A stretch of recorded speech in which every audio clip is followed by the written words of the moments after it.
cantando todos juntos, como siempre, ¿no? Como siempre lo hemos hecho todos los años, pero no se puede porque el aforo máximo al aire libre es una cosa increíble. Si fuera no podemos haber 20, pero dentro podemos haber 30.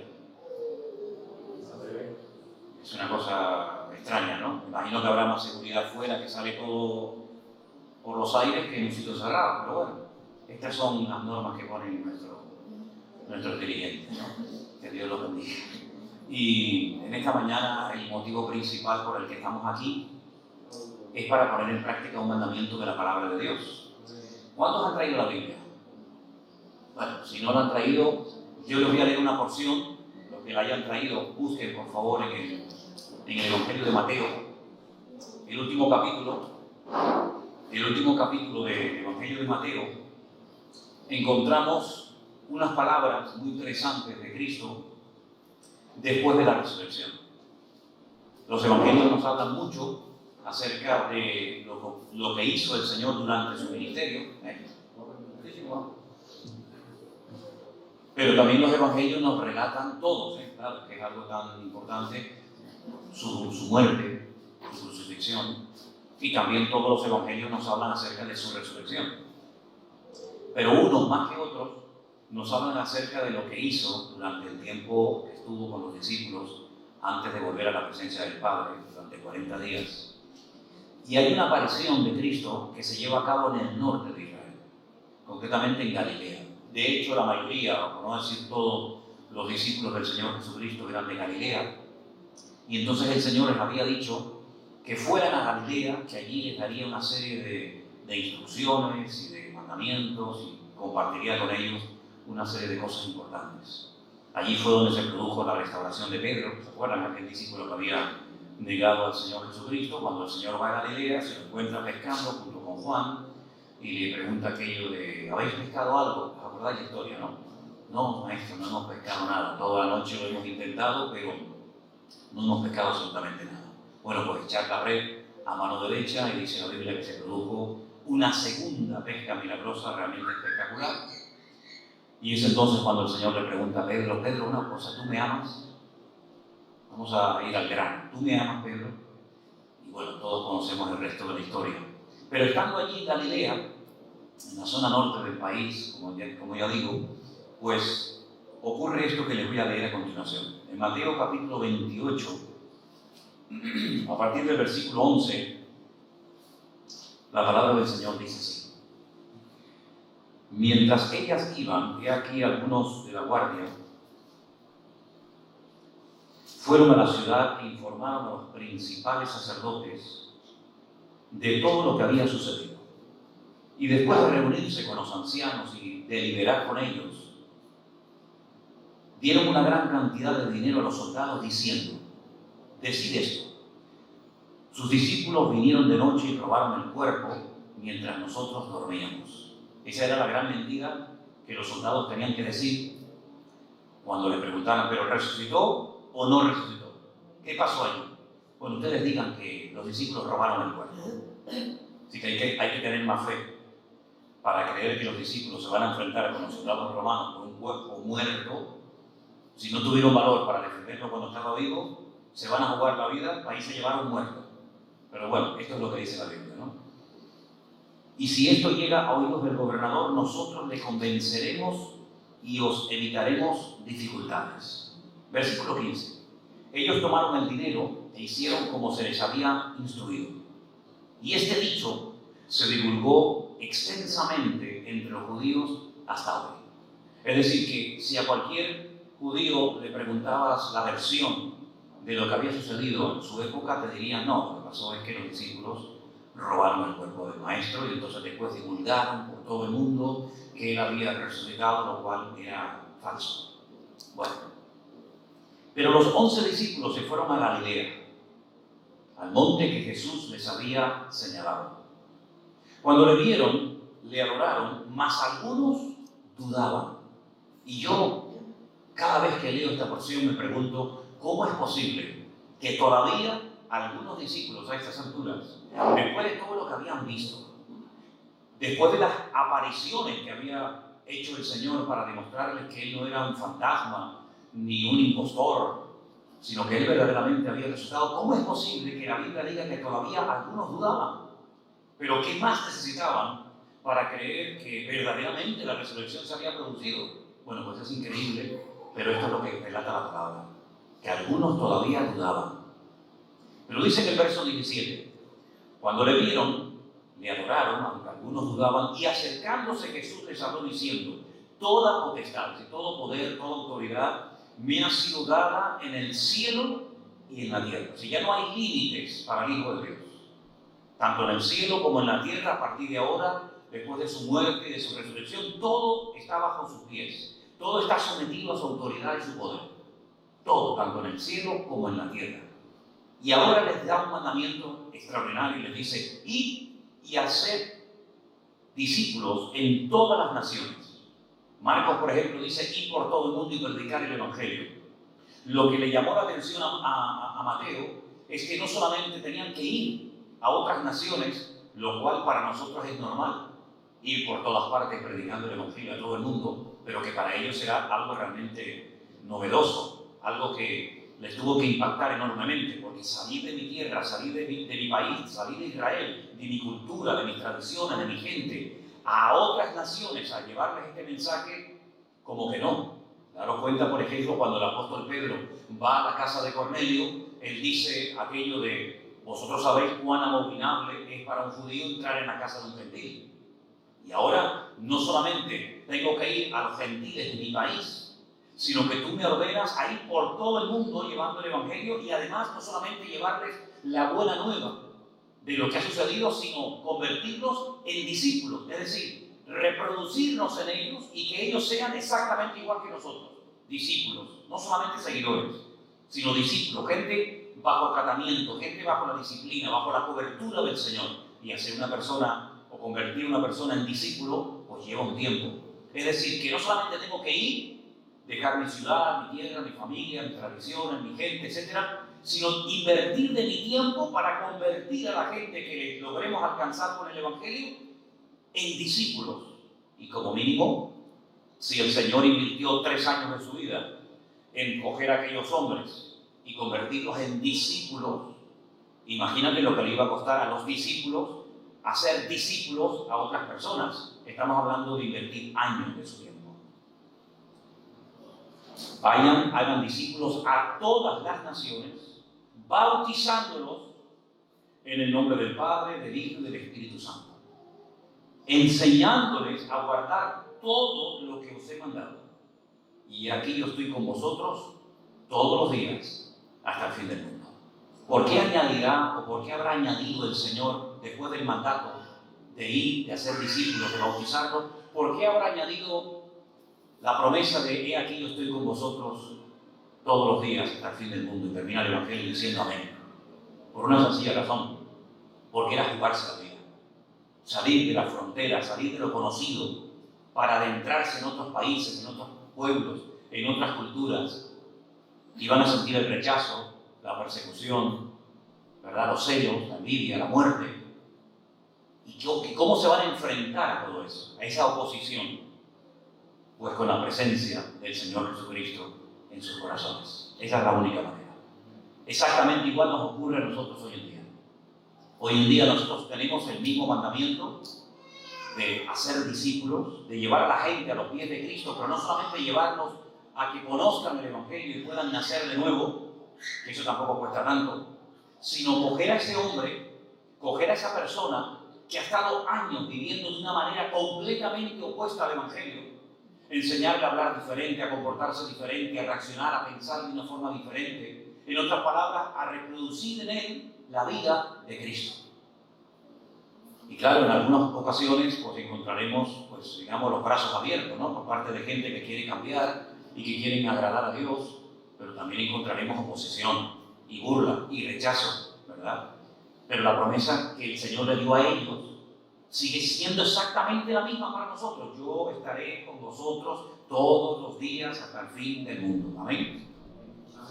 Hoy en día, saber con lo que está pasando, miren cómo está la iglesia en esta mañana, prácticamente vacía. ¿Por qué? Porque ni siquiera podemos decirle a la gente que venga a la iglesia, cosa impensable hace unos meses atrás, ¿verdad? Pues saber hoy en día, con todo esto de la pandemia y del virus y la economía y las naciones siendo sacudidas y el mundo siendo probado, saber que el Señor Jesucristo, 2000 años después de aquellas palabras, sigue estando con nosotros, nos da una fuerza y nos da una seguridad realmente impresionante, ¿sí o no? Ahora, si Él dijo a sus discípulos en aquel momento, y por consiguiente a nosotros hoy en día, he aquí yo estoy con vosotros hasta el fin del mundo, todos los días. Y si yo hoy en la mañana aquí en el Puerto de la Cruz estoy leyendo esta promesa y nos la apropiamos, la interiorizamos, todos y cada uno de nosotros, pero si hoy por casualidad o a lo largo de esta semana, estos días, otros hermanos en otros continentes, en otros países, en otras naciones, leen el mismo texto y ellos también se interiorizan y creen y reciben esta promesa, la pregunta es, entonces, ¿con quién está? ¿Con quién está el Señor? ¿Con los que leyeron primeramente Mateo 28 o con los que nos van a leer dentro de una hora? ¿Con quién estará el Señor Jesucristo hoy? ¿Solamente con los que estamos aquí o con todos los cristianos, hijos e hijas de Dios en todas partes del mundo? ¿Sí o no? Luego, eso quiere decir que es una promesa que no conoce limitaciones de ningún tipo, ni de espacio, ni de tiempo. Eso significa de que Él puede, y de hecho está, al mismo tiempo con millones y millones y millones de mujeres y de hombres en todas partes del mundo al mismo tiempo, ¿sí o no? Luego, eso es omnipresente. Porque si está conmigo, y contigo, y contigo, y con el otro hermano de allá, y eso quiere decir de que Él es omnipresente. ¿Y quién es el único, según la Biblia, que es omnipresente? Dios. Solamente Dios puede estar en todas partes al mismo tiempo. Solamente Dios lo conoce y lo sabe todo. Y solamente Dios es omnipotente. Y esas tres características, o como lo llamamos, atributos, exclusivamente de Dios, omnipotente, omnisciente y omnipresente, si las tenía Cristo, y las tiene, eso quiere decir de que Jesucristo era mucho más que un hombre. Eso quiere decir que Jesucristo era lo que Él dijo que era. Emmanuel, Dios con nosotros. Quiere decir que Dios tomó forma humana. Eso no nos cabe en la cabeza porque esto es muy fuerte recibir esto. Que Dios se humanó, que Dios se encarnó, que Dios se rebajó de su nivel de santidad y de poder para hacerse humano, con todo lo que significa eso, limitaciones, cansancio, sed, fatiga, sueño, etcétera, etcétera. Se rebajó, se autolimitó, físicamente me refiero, no en cuanto a su poder y en cuanto a su omnisciencia, ¿verdad? Pero sí se limitó, y la pregunta es, ¿para qué? Porque cuando hacemos algo en la vida, lo hacemos por algún motivo, ¿sí o no? Esta mañana nos hemos levantado y dijimos, vamos al Puerto de la Cruz, y si alguien te paraba por el camino, o si alguien te preguntaba, ¿para qué te has levantado temprano? ¿Para qué tienes que ir hoy al Puerto de la Cruz si tú no vives allí? Bueno, la pregunta, o la respuesta es obvia, porque voy a un culto de bautismo que se celebra hoy, algunos hermanos han decidido bautizarse en obediencia a la palabra de Dios. Es decir, todo lo que hacemos en la vida tiene una razón de ser. No hacemos las cosas ¿verdad?, sin ton ni son, sino tiene un objetivo. Nos vestimos para salir a algún sitio, estudiamos para obtener unos estudios, trabajamos para obtener una ganancia. Todo lo que hacemos en la vida, incluso dentro de la iglesia, todo tiene una razón de ser. Y el Señor, cuando se humanó, cuando se encarnó, ¿para qué lo hizo? Bueno, pues porque dice que vino a este mundo a morir por nosotros en una cruz. Pero si solamente hubiera venido para eso, pues yo diría gloria a Dios. Pero no me vale, no es suficiente. ¿Por qué? Porque si Él vino, suponiendo que fuera un ser divino, celestial, extraterrestre, por decirlo de alguna manera, ¿verdad? Porque era fuera de nuestra tierra, de nuestro mundo. Y al final los hombres lo crucificaron, lo mataron y acabaron con su vida, pues qué pena, ¿no? Qué pena toda aquella historia tan bonita, todas aquellas profecías tan interesantes, pero que al final no funcionaron. Porque al final todo terminó pues en una tragedia, en una desgracia, terminó en una muerte. ¿Y de qué nos serviría a nosotros hoy en día con la que está cayendo y en nuestras circunstancias actuales? ¿De qué nos serviría a nosotros creer en un Dios muerto? En un Dios sí muy poderoso, pero que al final te mataron. En un Dios muy maravilloso, pero que al final te metieron en una cueva, en una tumba y ahí te quedaste. No serviría absolutamente de nada. Es más, la Biblia dice en otro capítulo muy interesante, en el Corintios capítulo 15, que seríamos los seres humanos más dignos de compasión de la tierra. ¿Por qué? Porque estaríamos creyendo en un Dios muerto que no tiene poder ni para hacernos daño ni beneficio. Estaríamos creyendo en una serie de promesas que no se van a cumplir, porque si no se cumplieron en Él, mucho menos en mí, y seríamos dignos de lástima estar creyendo en una mentira, creyendo que es una verdad. Pero es que la realidad no es esa. La realidad es que conforme a las Escrituras tenía que morir, pero al tercer día resucitó y vive por los siglos de los siglos. Amén. Esa es la realidad. Esa es la diferencia entre lo que creíamos antes en un Dios, sí, que al fin y al cabo por ahí estaba, por alguna parte, pero que no se acercó a mi vida, que no era un Dios personal, no era un Dios cercano, sino era un Dios, sí, creímos en Él porque en algo había que creer, como decía el otro, pero a la hora de la verdad, yo me tenía que buscar los garbanzos, yo me tenía que abrir camino, yo me tenía que buscar la vida, porque al fin y al cabo yo era el protagonista de la historia. Sin embargo, hoy en día nos hemos rendido. Eso significa convertirse, rendirse. ¿A quién? A alguien superior a mí. A alguien que ha demostrado poder, a alguien que ha demostrado autoridad, a alguien que se ha reído de la muerte, cosa que nosotros no podemos hacer, porque queramos o no, la muerte es un enemigo que no hemos podido vencer a título personal todavía los seres humanos. Por mucho que alarguemos la vida, por mucho que queramos vivir, llegará un momento en el que tendremos que partir de esta vida, pero sí hubo alguien que venció a la muerte, el peor enemigo del ser humano, y fue nuestro Señor Jesucristo. Y por eso Él se va a Galilea y reúne a sus discípulos que, aunque todavía, como hemos leído, algunos dudaban, les dice, bueno, yo sé que seguramente con el tiempo se van a dar cuenta de que todo esto estaba escrito y se cumplió y era verdad. Así que lo que tienen que hacer es dejarse de perder el tiempo. Vayan por todo el mundo a predicar el Evangelio. El que creyere y fuere bautizado será salvo. Y cuando los bauticen, háganlo en el nombre del Padre, del Hijo, del Espíritu Santo. Y yo estaré con vosotros todos los días hasta el fin del mundo. Y 2000 años después de estas palabras, 2000 años después de aquella conversación en aquel lugar perdido de Galilea en Israel, nos encontramos aquí para poner en práctica aquel mandato, aquella orden que el Señor dio hace 2000 años. Volver a bajar a las aguas con personas adultas que libre y voluntariamente, no por presión, no porque tienen que hacerlo porque la iglesia lo manda, sino porque ha salido de vuestros corazones el deseo de poner en práctica un mandamiento de la palabra de Dios. Y para concluir, el apóstol Pablo, que es un hombre que explica mucho las enseñanzas de Cristo, porque hay cosas que Jesús da así muy genéricamente, pero luego Pablo las descomprime, por utilizar un término tecnológico, descomprime aquellos mensajes comprimidos de Cristo, que eran tan ricos, pero que después había que un poquito desarrollarlos y desgranarlos. Pablo dice que el bautismo, que lo ordenó el Señor Jesucristo, es como una especie de sepultura.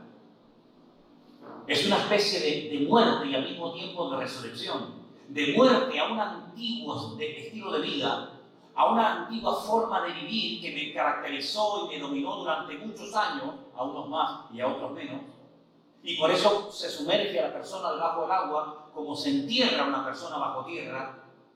Y cuando sale del agua, el apóstol Pablo dice que es como algo simbólico, porque es como si resucitara a una vida nueva en Cristo Jesús. Y por eso es símbolo de sepultura, de vida, de resurrección, porque en Cristo Jesús todos hemos muerto, pero todos hemos resucitado para vivir no ya conforme a nuestros caprichos y nuestra propia voluntad, sino conforme a la voluntad de Dios. Amén. Y en esta mañana iban a estar más personas, pero lamentablemente llegaron al aeropuerto y no los dejaron volar.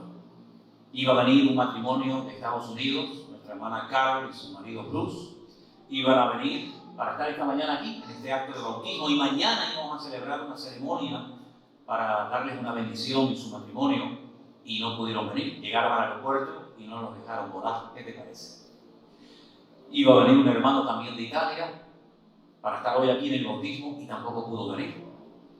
Pero bueno, aunque hubiera sido uno solo, exactamente igual hubiéramos subido, porque por uno solo por uno solo, el Señor sacó a Felipe de una ciudad llamada Samaria, donde estaba viendo una revolución espectacular por cosas tremendas que el Señor estaba haciendo. Y dice que el Señor le habló a Felipe y le dijo: vete al desierto. Y él en obediencia va al desierto y se encuentra un hombre que viene sentado en un carromato procedente de Jerusalén. No es de Jerusalén, es de Etiopía. Había viajado seguramente durante mucho tiempo montado en ese carro, viaje de ida y viaje de vuelta. Un hombre que era funcionario de una reina llamada Candace de los etíopes. Y dice que volvía sentado en su carro leyendo nada más y nada menos que una porción que seguramente le habrá costado una fortuna conseguirla, porque si hoy en día es carísimo conseguir un pergamino de partes de la Biblia escritas a mano, imagínate hace 2000 años. Y además él como extranjero, lo que le habrán pedido. Volvía sentado en su carro leyendo una porción del profeta Isaías, capítulo 53. Y entonces Felipe se le acerca al carro y le dice: pero ¿estás entendiendo lo que estás leyendo? Y este hombre, desde la más absoluta sinceridad y humildad, le dice: pero ¿cómo podré entender esto si alguien no me lo explica? Porque estaba leyendo esa parte que decía: como oveja fue llevado al matadero, ¿verdad? Y decía: pero ¿a quién lo llevaron al matadero? ¿Y por qué lo llevaron al matadero? ¿De quién está hablando el profeta? Y entonces dice que Felipe se sube al carro de este etíope, eunuco de Etiopía, y viajan durante días seguramente, hasta que llegan a un lugar donde el etíope le dice a Felipe: oye, aquí hay agua. Seguramente le habrá hablado del bautismo. Claro, porque él sabía ir por todo el mundo y predicar el evangelio, bautizándolo, ¿verdad? Y entonces el etíope eunuco dice, mandó a parar el carro y le dijo: aquí hay agua. ¿Hay algún impedimento para que aquí en este oasis en el desierto yo sea bautizado? Y el Señor y Felipe le dice: si crees en el Señor Jesucristo, bien puedes. Y él dice: creo en el Señor Jesucristo. Vosotros que os vais a bautizar, creéis, ¿verdad?, en el Señor Jesucristo. Pues no hay ningún impedimento. Dice que ambos bajaron del agua, le bautizó. De repente algo ocurrió que nos deja a todos con la boca abierta. Dice que el Señor arrebató a Felipe y se encontró en otra parte del país, y el etíope eunuco siguió gozoso su camino, y cuenta la historia ya extrabíblica, la historia secular, que llega a Etiopía, le evangeliza a la reina Candace y a sus compatriotas, y todavía hasta el día de hoy hay miles y miles y millones de etíopes que creen en Dios, que creen en la palabra, y muchos de ellos son cristianos, ¿verdad? Seguramente por la influencia y por el testimonio de aquel hombre que se dejó ministrar y se dejó pastorear en pleno desierto. Es decir, hermanos, vemos que los discípulos pusieron en práctica esto que llamamos bautismo en agua. Pedro lo hizo en el día de Pentecostés, Felipe lo hace en el desierto con este hombre etíope que viene adorando al Señor o leyendo la palabra de Dios en el carro, lo hace Pablo y Silas cuando salen de la cárcel, en la cárcel de Filipo, ¿verdad? Dice que se bautizó el carcelero con toda su familia aquella misma noche. Y vemos constantemente a lo largo del Nuevo Testamento personas que se convertían, entendían el Evangelio y automáticamente eran bautizadas, como señal pública de que han entendido el Evangelio, como señal pública y evidente de que quieren ir en serio con el Señor. Y ese es el motivo, no hay otro, por el cual estamos en esta mañana aquí. Poner en práctica la palabra de Dios y bautizar a una serie de hermanos que están aquí porque quieren poner en práctica la palabra de Dios en su vida. Oramos en esta mañana al Señor, ¿les parece, hermanos? Nos ponemos de pie un segundito. Gloria a Dios. Voy a pedirle al pastor Marcos que ore en esta mañana por estas 3 personas que se van a bautizar, y vamos a pedir que Dios bendiga sus vidas y este acto que hacemos en esta mañana en el nombre de Jesús. Oramos. Gracias, Señor y Dios nuestro. Gracias. Gracias. Gloria a Dios. Podemos estar aquí en este lugar comprobando, viendo que tu iglesia, Señor, siga hacia adelante, mi Dios. Señor, queremos darte gracias también por cada vida que ha decidido en esta mañana cumplir con ese mandato, esa orden que tú has dado, Señor, de bautizarnos, de hacer algo que tú ya hiciste, que nos diste ejemplo, mi Dios. Amén. Señor, te quiero pedir por estos hermanos que han dado ese paso o que van a dar ese paso. Señor, que tú nos fortalezcas, Señor, que a pesar de las pruebas, de las dificultades, ellos se mantengan firmes en lo que hoy está corroborando con este acto de bautismo, mi Dios. Y Señor, que tú los lleves de tu Espíritu Santo en todo momento. Señor, que puedan ser ejemplo y también puedan seguir transmitiendo el Evangelio a otras almas y puedan seguir conociéndote hasta que tú vengas a buscarlo, mi Dios. Sí, Señor. Señor, te damos gracias por este tiempo, estos momentos que podemos vivir juntos Sí, y comprobar que no hay nada que pueda prevalecer sobre la iglesia de Jesús. Te damos gracias y ponemos este acto en tus manos, en el nombre bendito de Jesús. Amén. Amén. Siempre es un gozo, ¿no? Ver gente que quiere ir en serio con el Señor y este es un momento para demostrar seriedad y para demostrar firmeza en los caminos del Señor. Y bueno, tú también te quieres bautizar en esta mañana. Me gustaría que nos contaras un poquito el motivo, la razón por la que quieres dar testimonio, ¿sí? Bautizar. Mira para allá.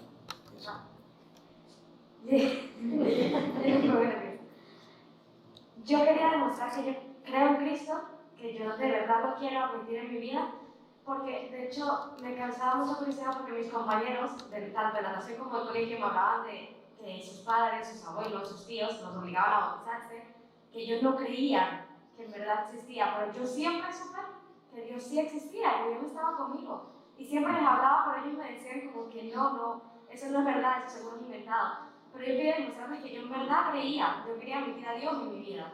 Yo quería demostrar que yo de verdad, es que me pongo nerviosa. Que yo creía en Dios, que yo no lo hacía porque me obligaran, que yo lo hacía porque yo quería. Y de hecho, hoy se supone que yo tendría una competencia de natación y yo decidí interponer mi carrera como deportista para venir a bautizarme. Porque por mucho el deporte, el dinero que yo pueda ganar, todo lo que yo pueda hacer, no me vale como mi vida humana, como mi vida en carne. Pero en espíritu no me sirve de nada. Yo quería venir a bautizarme para tener un crecimiento espiritual y demostrar que yo creo en Dios y que yo quería revestirme en Cristo Jesús. Yo quería vivir como una cristiana y espero que hoy mi yo en carne muera y que renazca como una nueva persona en Cristo Jesús. Amén. Gloria a Dios. Amén.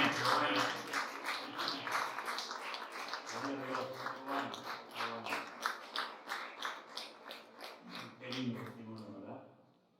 ¿Yugo? Sí, Yugo.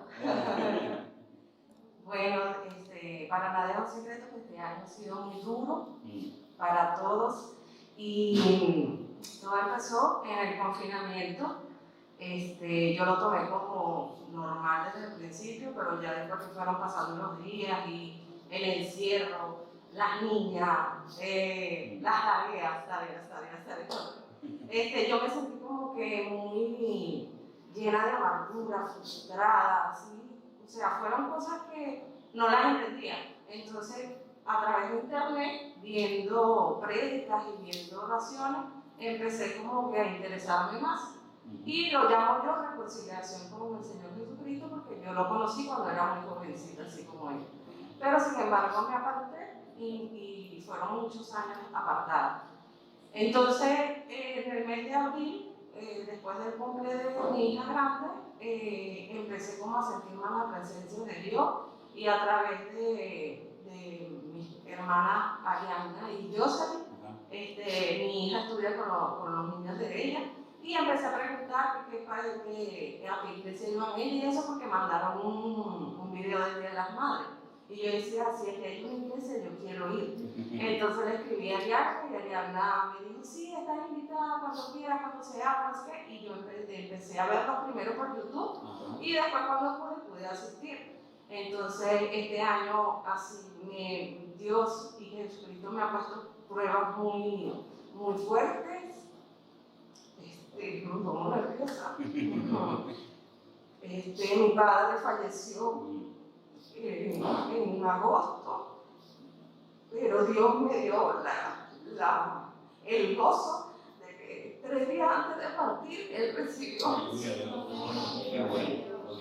Y de hecho, la iglesia estuvo en oración y me siento, a pesar de todo, muy gozosa y quiero seguir los caminos de Dios, nunca apartarme de Él y recibir para siempre a mi Señor Jesucristo, y oro por mi familia y todo para que puedan estar más adelante aquí en nombre de Dios. Gloria a Dios, qué bueno.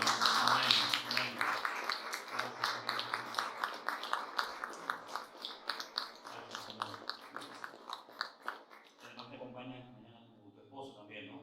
Bienvenido. Dios te bendiga grandemente a ti también. Y estamos contentos también de ver a Matías. Perdón, el hijo de nuestra hermana Bárbara. A todos ustedes que el Señor les bendiga grandemente. Y vamos a proceder al bautismo en esta mañana.